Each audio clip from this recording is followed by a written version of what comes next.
बड़ी खबर के सह प्रायोजक हैं doctor ortho Ayurvedic oil and capsule, जोड़ों के दर्द की बेजोड़ दवा।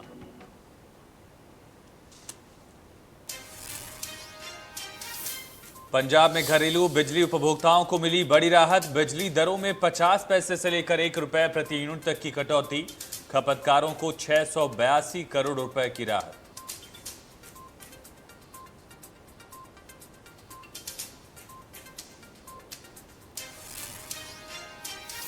पंजाब कांग्रेस में जारी टकराव सुलझाएगी 3 सदस्यीय कमेटी। आलाकमान ने 3 सदस्यीय कमेटी को सौंपी कमान। कमेटी में मल्लिकार्जुन खड़गे, हरीश रावत और जेपी अग्रवाल।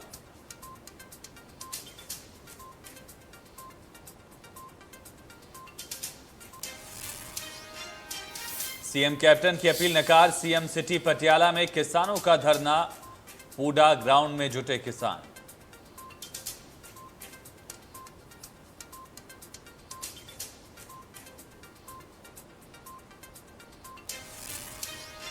राहुल गांधी ने प्रधानमंत्री मोदी पर साधा निशाना। कहा, कोरोना को नहीं समझ पाई मोदी सरकार।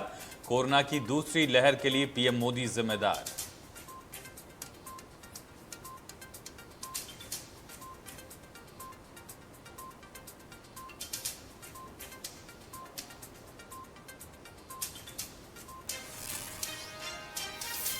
सागर हत्याकांड में एक और गिरफ्तारी। सुशील कुमार का करीबी रोहित गिरफ्तार। वारदात की रात छत्रसाल स्टेडियम में था मौजूद। पिटाई का वीडियो वायरल। हॉकी स्टिक से सागर के पिटाई करते दिख रहे आरोपी।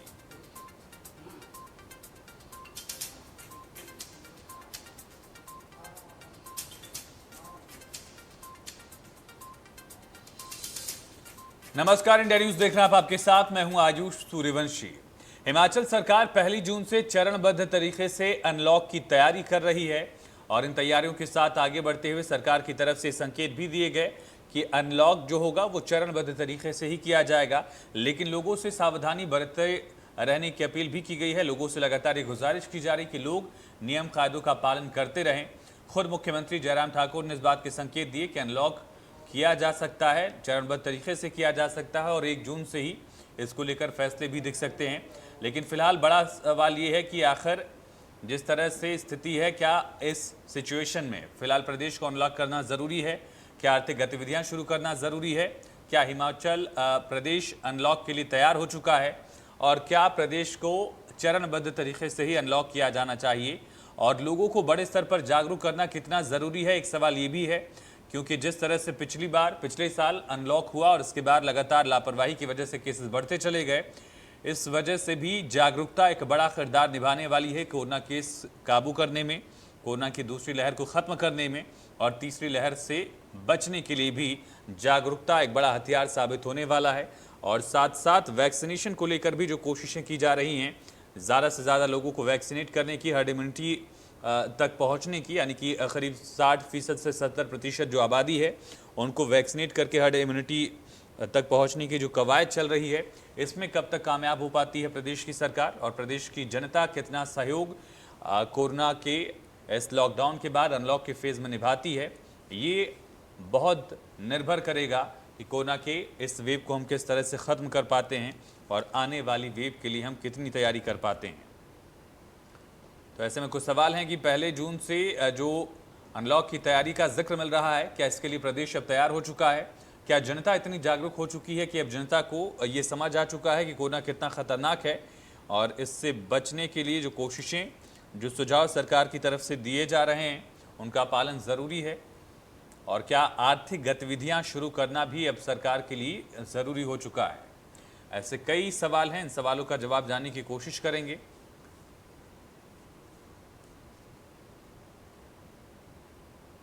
लेकिन उससे पहले समझिए कि फिलहाल प्रदेश में स्थिति क्या है। लगातार केसेस में कमी देखी जा रही है, लेकिन मॉर्टेलिटी रेट का उस दर से कम ना होना भी एक चिंता का सबब है। लगातार पॉजिटिविटी रेट में तो कमी है, लेकिन मॉर्टेलिटी रेट की गिरावट जो है वो बहुत ज़्यादा तेज़ी से नहीं हुई है।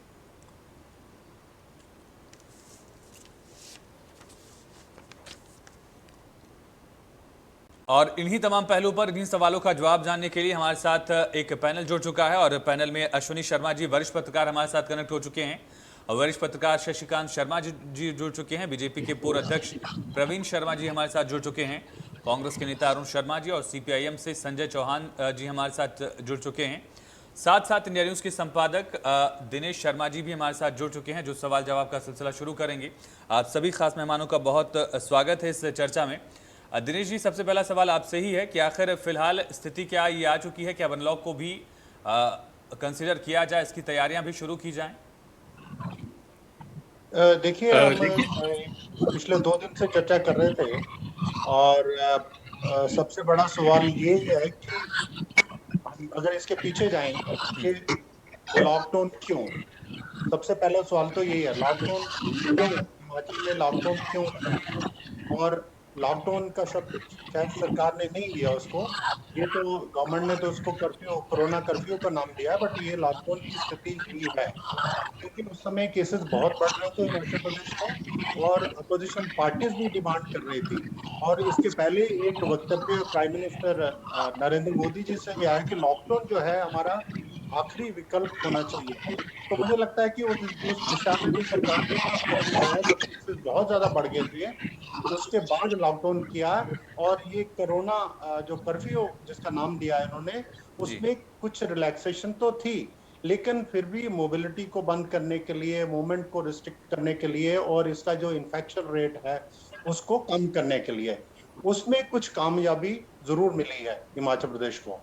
और जिस तरह से केसेस बढ़े हैं, जैसे आप बोल रहे थे कि इन्फेक्शन रेट, जो पॉजिटिव रेट बहुत कम हुआ है, लेकिन अभी भी मोर्टेलिटी, जो मरने वालों की संख्या है, बहुत ज्यादा है। हिमाचल की दृष्टि से अगर देखें तो बहुत ज्यादा है। आज जो बुरी खबर आ रही है, जो हमारा एक नया प्रॉब्लम खड़ी हो गई है ब्लैक फंगस की, उससे भी 2 मृत्यु हो चुकी हैं।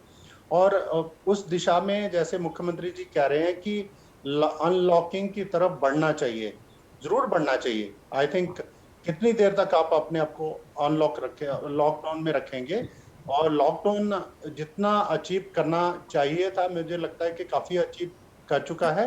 अब कोशिश ये होनी चाहिए कि फेज मैनर में और इसको अनलॉकिंग किया जाए, और जो जरूरी चीजें हैं, नेसेसिटीज हैं, जिस तरह से जरूरत पड़ती है उस तरह से अनलॉकिंग करना चाहिए और फेज मैनर में करना चाहिए, लेकिन विद जी प्रिकॉशन, जी विद लॉट ऑफ जी प्रिकॉशन।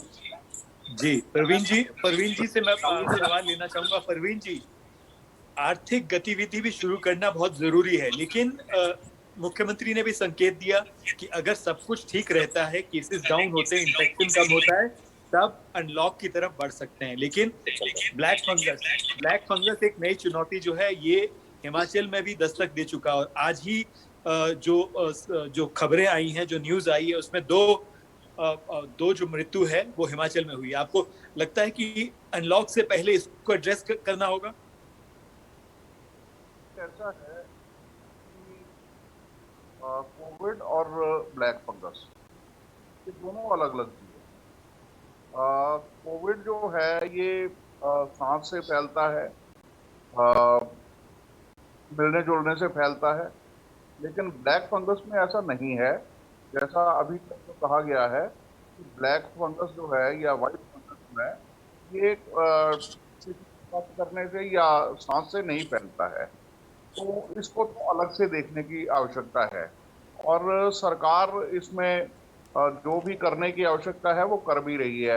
आईजीएमसी में और टांडा में इसके लिए स्पेशल वार्ड्स भी बनाए गए हैं और स्पेशल ट्रीटमेंट की व्यवस्था सरकार कर रही है। जहां तक अनलॉक का सवाल है, देखिए एक बात बड़ी स्पष्ट है कि पिछली बार जब लॉकडाउन लगा था उसमें आर्थिक गतिविधियां बिल्कुल बंद हो गई और आर्थिक गतिविधियां बंद होने के कारण से समाज के बहुत बड़े वर्ग को एक बहुत बड़े संकट का सामना करना पड़ा था और संकट में प्रत्येक वर्ग घिर गया था। तो इस बार ऐसा किया गया है कि आर्थिक गतिविधियां पूरी तरह से बंद नहीं की गई हैं, लेकिन फिर भी लॉक के समय धीरे धीरे ऐसा सरकार ने संकेत दिया है कि धीरे धीरे इसको अनलॉक किया जाएगा और ये भी देखा जाएगा भी अनलॉक से थोड़ी सी मिलने पर अगर केसेस बढ़ते हैं तो इस पर दोबारा विचार किया जा सकता जी, संजय चौहान जी से मैं सवाल लेना चाहूंगा। संजय जी, आर्थिक दृष्टि से जो है अनलॉक करना जरूरी है। मुख्यमंत्री ने संकेत दिया, परवीन जी भी कह रहे हैं कि इस तरफ आगे बढ़ना चाहिए अगर आंकड़ा जो है, अगर केसेस जो है वो घटते हैं।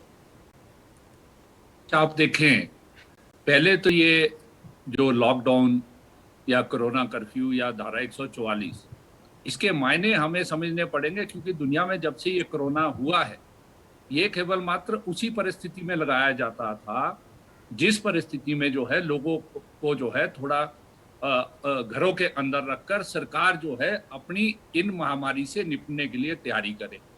1 साल से ज्यादा समय हो गया, परंतु फर्स्ट वेव के दौरान जो हमारे एक्सपीरियंसेस थे लॉकडाउन में, आपको मालूम है बहुत बड़ा नुकसान जो है देश के और प्रदेश के स्तर पर जो है आर्थिक रूप से जो है हुआ है। स्वाभाविक तौर पे इस महामारी से निपटने के लिए जो है हम सबको, जनता को, सरकार को मिलजुल कर जो है वो कार्य करने की आवश्यकता है। परंतु जिस तरीके से तैयारी दूसरी वेव के अंदर करनी चाहिए थी, मैं समझता हूँ उसमें जो है सरकार की चूक रही है। और ये जो कोरोना कर्फ्यू जो अभी अश्वनी जी भी कह रहे थे, या 144 जो लगी है, उससे स्वाभाविक तौर पे लोगों की कुछ एक्टिविटीज जो है वो रुकी है, लोग जो है घरों में स्टे।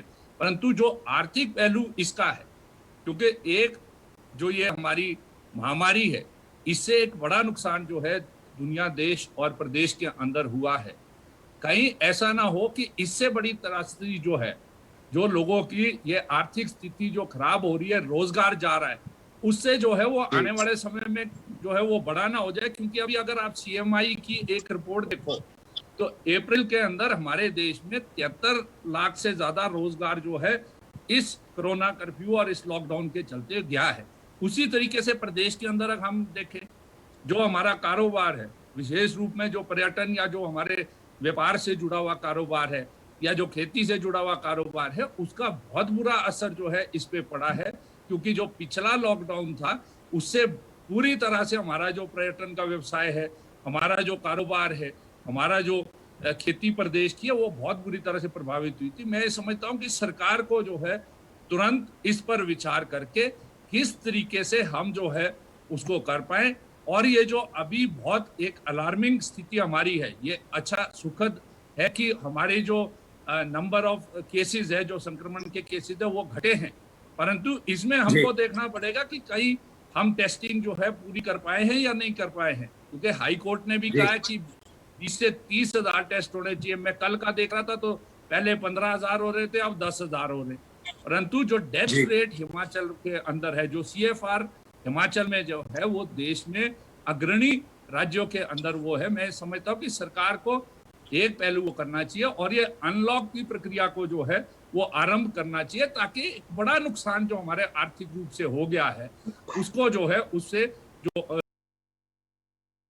जो है वो बाहर निकल सके। आज तो मैं आपको ये कह रहा हूँ दिनेश जी, जो दिहाड़ी मजदूरी वाला है, जो रेडी फड़ी लगाता है, जो छोटा मोटा कारोबार करता है, वो लगभग 1 महीने से उसने 1 रुपया नहीं कमाया है। और जो सरकार की तरफ से मदद मिलनी चाहिए थी वो बिल्कुल नकारात्मक है। उसको कूड़े का बिल भी देना है, पानी का बिल भी देना है, बिजली का बिल भी देना है, स्कूल की फीस भी देनी है। और सबसे अलार्मिंग जो आज प्रदेश के अंदर है वो है, आप हर रोज अखबार में पढ़ रहे हैं कि किसी नौजवान ने जो है उसके रोजगार जाने पे जो है उसने अपना जीवन को अंत कर दिया, आत्महत्या कर ली। मैं समझता हूँ सरकार को इस पहलू पर नजर रखकर, हाँ, जो तैयारी इसको निपटने के लिए करनी चाहिए थी, ये जो थर्ड वेव की बात हो रही है, इसको कैसे सरकार करे, परंतु आर्थिक रूप से जो है या तो वो मदद दे दे जिस तरीके से कई राज्य। संजय जी, कांग्रेस के प्रवक्ता अरुण जी भी मेरे साथ हैं। अरुण जी, क्या संजय जी के बात से आप इत्तेफाक रखते हैं कि आर्थिक दृष्टि से बहुत महत्वपूर्ण है, इसकी तरफ, अनलॉक की तरफ बढ़ना चाहिए आगे? क्योंकि जो दिहाड़ी वाले, जो रोजमर्रा कमाने, जो रोज कमाते हैं, उनको कहीं ना कहीं आज भूखमरी एक तरह से कहा जाए कि वो अपनी आय जो है वो कमा नहीं पा रहे हैं और घर में जो है दिक्कत हो रही है। आपको लगता है कि इस तरफ अनलॉक की तरफ आगे बढ़ना चाहिए? संजय जी की हर बात से मैं बिल्कुल सहमत हूँ। जो उन्होंने कहा, सरकार ने जो एक रवैया अपना लिया है कि जो कोरोना आ रहा है, इन्होंने वेव का नाम दे देंगे, फर्स्ट वेव, सेकेंड वेव और थर्ड वेव आ रही है, सिर्फ नाम देते हैं, काम कुछ नहीं करते हैं। इनको कम से कम प्रिपेयर्ड पहले से होना चाहिए था। पहली वेव के बाद में इनको पता था कि सेकंड वेव आनी है। ये जनवरी फरवरी में सारी दुनिया के साइंटिस्ट, सारे दुनिया के लीडर बता रहे हैं कि वेव आने वाली है। वेट कर रहे थे। इन्होंने एक पैसा भी हेल्थ इंफ्रास्ट्रक्चर पे खर्चा नहीं किया है, ना ही कोई वैक्सीन का कोई इन्होंने यहाँ पे अरेंजमेंट करके दिया है। अब स्टेट्स को खरीदने को स्टेट बोल रही है कि आप वैक्सीन खरीदो और पैसा नहीं दे रही है, तो ये बड़ा मुश्किल काम है जो इस वक्त सरकार कर रही है। चलो इस पे नहीं आते हैं, मैं आपको अनलॉक की बात बताता हूँ। अगर ये इनको लॉकडाउन में रहना ही है तो कम से कम दिहाड़ीदार और उनको साथ साथ में जितने भी व्यवसाय चल रहे हैं, इस वक्त लोग आप इस स्थिति पे आ गए हैं कि लोगों के कारोबारों को बिकने की स्थिति आ गई है। ऑक्शन हो रहे हैं, लोग ये नहीं जान पा रहे कि अभी करना क्या है। सरकार अपनी तरफ से एक अध्यादेश निकाल देती है कि आज से तुम्हारा लॉकडाउन है। हम इस चीज़ को मानते हैं कि जितना रहेंगे, जितना सेफ रहेंगे उतना अच्छी बात है। हम सरकार का सहयोग दे रहे हैं, लेकिन सरकार क्या कर रही है जनता के लिए, उसके लिए इनके पास कोई रणनीति नहीं है। इन्होंने जब भी कहा कि भाई लॉकडाउन है, लोगों ने मान लिया। आप काम बंद कर दो, होटल बंद कर दो, सब कुछ कर देते हैं। लेकिन इनकी तरफ से क्या पहल है, क्या जनता के लिए सोच रहे हैं, कुछ तो ये बताएं। कोई इनके पास में श्वेत पत्र कुछ तो लेकर आए। ये बहुत ज्यादा फेलियर है गवर्नमेंट का। जी, शशिकांत शर्मा वरिष्ठ पत्रकार और रह चुके हैं और हमारे साथ वो जुड़े हुए हैं। शशिकांत जी, जैसा अरुण जी ने कहा कि सरकार जो है ऐलान तो करती है लेकिन ऐलान से आगे नहीं बढ़ती है। जैसे बात हो रही थी कि कुछ ऐलान किए गए लेकिन उन पॉलिसीज को लागू नहीं किया गया। क्यों लागू नहीं हो पाई? देखिए दिनेश जी, जैसा कि पहले भी हम चर्चा कर चुके हैं और मेरा बड़ा स्पष्ट तौर पे मानना है कि सरकार के लिए अगर अब कोई भी प्रोग्राम, अगर उसको कार्य योजना अगर बनानी है कोरोना के लिए, तो दीर्घकालीन योजना बनानी है। वो 15 दिनों की, 20 दिनों की, 30 दिनों की या 2 महीने की, 4 महीने की उसको योजना नहीं बनानी है। ये मान के हम चलना होगा हमें कि अभी कोरोना के साथ हमें जिंदगी को जीना है। और ये सिर्फ 2-4 महीने की बात नहीं है। अदरवाइज ये प्रक्रिया एक इस तरह से हो जाएगी कि आज हम लॉकडाउन को खोलने के लिए प्रेशर सरकार पे डाल रहे हैं, कल को जब ये फिर से बीमारी फैलेगी तो सरकार पर लॉकडाउन को लगाने का प्रेशर सरकार पर डाला जाएगा। तो कुल मिलाकर एक ऐसी स्थिति में हम जी रहे हैं जहाँ की टेम्परेरी अरेंजमेंट करके हम आगे बढ़ रहे हैं। तो मुझे जो लगता है कि दीर्घकालीन योजना की जरूरत है और सरकार को अब एक बहुत बड़ा एक्सपीरियंस सरकार के पास है पिछले 1 साल का। ये 2019 दिसंबर में कोरोना पूरे दुनिया में आया था और उसके बाद अगर आप देखें तो 2020 के बाद ये देश में फैलना शुरू हुआ था। तो 1 साल का अनुभव हमारे पास है। उस अनुभव के आधार पर हम एक दीर्घकालीन योजना बनाएं और जिसमें कि हम धीरे धीरे इस सोसाइटी को, समाज को साथ लेकर सरकार चले और सरकार को अनलॉक करके ही साथ जीने की प्रक्रिया को अपनाना होगा। मेरा ये स्पष्ट तौर पर मानना है और कोई विकल्प हमारे पास नहीं है। हम बिल्कुल इसको एंडलेस तरीके से कभी भी ये सोच नहीं सकते कि हम कभी तक इसको बंद रखेंगे। ये डिलेइंग प्रैक्टिसेस है। मुझे लगता है डिले करते हैं हम जब भी करते हैं। कोरोना को हम जो वो पहले फैलना था वो अगर हम मई में नहीं फैलेगा, जून में फैलेगा, जून में रोक देंगे तो जुलाई में फैलेगा। तो मुझे लगता है कि अब योजना इस तरह से बनाई जानी चाहिए, जैसे कि अगर मैं उदाहरण दूं तो आपको जो सबसे पहले ये देखना होगा कि पिछले 1 साल के दौरान जब आपने लॉकडाउन खोला तो कोरोना के बढ़ने के कारण क्या रहे। मुझे लगता है उसमें एक पब्लिक ट्रांसपोर्ट आएगा, सेकंड उसमें आएगा कि आपके विवाह शादियां जो आपने लोगों को अलाउ की उससे कोरोना फैला। तीसरा आपके मेले और त्योहार, जितने त्योहार और मेले आपने अलाउ किए उनसे कोरोना फैला। तो अब जो आप नेक्स्ट पॉलिसी बनाएं, आप अनलॉक करें, आप प्रदेश को अनलॉक करें, आप टूरिज्म को अनलॉक करें, आप सारी प्रक्रिया को इस ढंग से चलाएं कि आपके पास इन चीजों की पॉलिसी हो जहां से कि कोरोना फैलता है और आप उसको रोकने के लिए आम आदमी को तैयार करें। क्योंकि आम आदमी अगर कोरोना को रोकने के लिए आगे नहीं आएगा तो सरकार नहीं रोक सकती। और जहां तक फाइनेंशियल पोजीशन की बात है, मुझे लगता है कि सरकार अगर खुद किसी को फाइनेंशियल हेल्प नहीं कर सकती तो कम से कम ऐसी कार्य योजना जरूर बनाए कि एक मजदूर को वो मजदूरी करने का मौका मिले, एक दिहाड़ीदार को दिहाड़ी लगाने का मौका मिले। और अगर हम अननेसेसरी लॉकडाउन लगाते रहेंगे तो लोग भूखे मरने लगेंगे। और मुझे लगता है कि अब दूसरा साल है, ये पहला साल नहीं है, सिविल वॉर की सिचुएशन पैदा होगी। तो ऐसी सिचुएशन में सबसे जरूरी बात यही है कि जो भी अब योजना बने उस योजना में एक तो इकोनॉमी को खोला जाए और सारे अनलॉक की प्रक्रिया को अपनाया जाए और बीमारी से उसके साथ साथ लड़ते हुए जिंदगी जीने की प्रक्रिया को हम चालू रखें। ये बहुत जरूरी बात है जिसपे कि सरकार को विश्लेषण करके अब एक कार्य योजना बनानी चाहिए। डॉक्टर अश्विनी शर्मा। जैसा शशिकांत कह रहे हैं, डॉक्टर शशिकांत शर्मा कह रहे हैं कि सबको साथ लेकर सरकार को चलना होगा, अनलॉक की तरफ बढ़ना होगा और कोरोना के साथ चलना, मतलब एक ये कहा जाए कि ये बीमारी जो है सरकार को सीख लेनी चाहिए। ये कहा जाए कि पिछले एक साल में तैयारी होनी चाहिए थी, जो हो नहीं पाई, लेकिन अभी भी वक्त है, सरकार सीख सकती है और आगे बढ़ सकती है। दिनेश जी, मैंने पूरा एक क्वेश्चन सुना नहीं, लेकिन उसके बावजूद मुझे हेल्थ और इकोनॉमी दोनों साथ साथ चलाने की जरूरत है।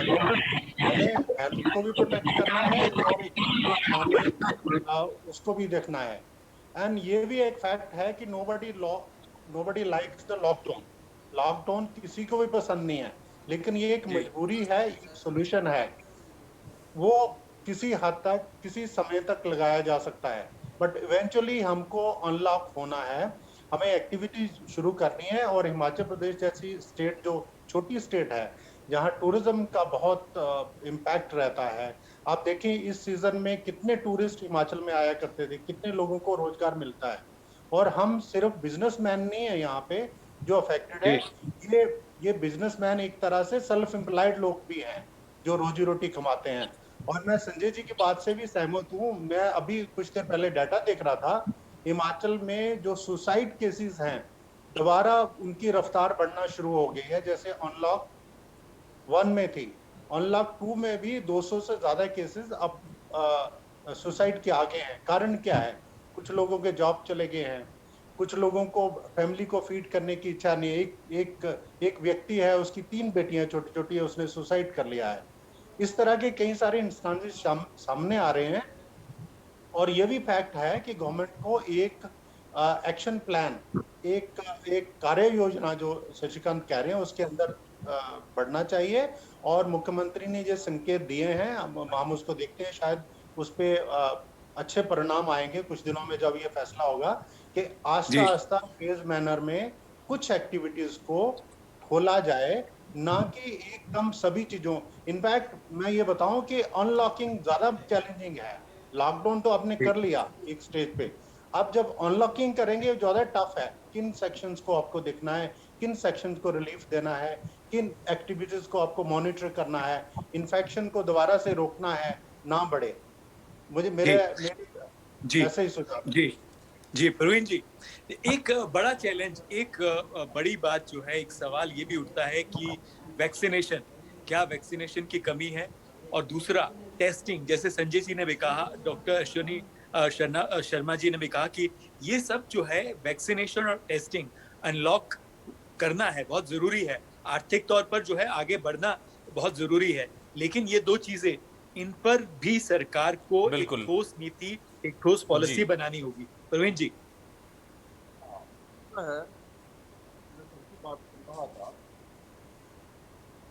कुछ विरोधाभास आ रहे हैं बातों में जी। वैसे इस बार का लॉकडाउन जिसको कह रहे हैं, प्रॉपर लॉकडाउन नहीं, इसमें सर्विस सेक्टर को बंद नहीं करना है, इंडस्ट्रियल सेक्टर को बंद नहीं। ये ठीक है भी, इसमें कुछ व्यापारिक गतिविधियां जो हैं वो कम हुई हैं, लेकिन जिस प्रकार से पिछली बार लॉकडाउन में सब कुछ स्टैंड स्टिल था, वैसा इस बार ऐसा कुछ स्टैंड स्टिल नहीं है। बिल्डिंग का काम चला हुआ है, मनरेगा के काम चले हुए हैं, फैक्ट्रीज खुली हुई हैं, तो वैसी कोई स्थिति नहीं है जैसी पिछली बार थी। एक बात। दूसरी बात, जहाँ तक मुझे आया कि सरकार की तैयारी थी या नहीं थी, जब पिछली बार लॉकडाउन लगा था तो वक्त की कमी की वजह से आपको रोकना पड़ेगा। आप सभी खास मेहमानों का बहुत शुक्रिया चर्चा में जुड़ने के लिए, शामिल होने के लिए, अपनी राय रखने के लिए। और फिलहाल इसी के साथ चर्चा में इतना ही। खबरें लगातार जारी हैं इंडिया न्यूज़ पंजाब हिमाचल पर, और खबरों का सिलसिला, कोविड से जुड़ी हर अपडेट आप इंडिया न्यूज़ पर लगातार देख सकते हैं।